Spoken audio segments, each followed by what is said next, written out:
ইরানের দক্ষিণাঞ্চলীয় প্রদেশ হরমোজগানের মিনাব শহরে একটি বালিকা প্রাথমিক বিদ্যালয়ে গত ২৮ ফেব্রুয়ারি ২০২৬ শনিবার এক ভয়াবহ হামলার ঘটনা ঘটেছে। সর্বশেষ প্রাপ্ত তথ্য অনুযায়ী এই হামলায় মৃতের সংখ্যা বেড়ে ১৪৮ জনে দাঁড়িয়েছে। ইরানি সংবাদ মাধ্যম এবং কর্মকর্তাদের তথ্য অনুযায়ী মিনাব শহরের শাহজারেহ তাইয়েবে বালিকা প্রাথমিক বিদ্যালয়ে এই হামলা ঘটেছে। মৃতের সংখ্যা সর্বশেষ তথ্যমতে ১৪৮ জন। নিহতদের অধিকাংশই শিশু শিক্ষার্থী, তবে তাদের মধ্যে শিক্ষক এবং অভিভাবকরাও রয়েছেন। অন্তত ৯৫ জন আহত হয়েছেন বলে স্থানীয় প্রসিকিউটর ইব্রাহিম তাহেরি নিশ্চিত করেছেন। এটি ছিল ইসরায়েল ও যুক্তরাষ্ট্রের যৌথ বিমান হামলার অংশ। বিদ্যালয়টি একটি সামরিক স্থাপনার বা আইআরজিসি ঘাঁটির কাছাকাছি অবস্থিত ছিল বলে জানা গেছে।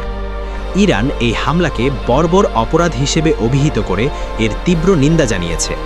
উদ্ধারকারীরা এখনও ধ্বংসস্তূপের নিচে কেউ আটকে আছে কিনা তা তল্লাশি করছেন, তাই নিহতের সংখ্যা আরও বাড়ার আশঙ্কা উড়িয়ে দেওয়া যাচ্ছে না। অন্যদিকে মার্কিন সেন্ট্রাল কমান্ড জানিয়েছে তারা বেসামরিক হতাহতের এই রিপোর্টগুলো খতিয়ে দেখছে।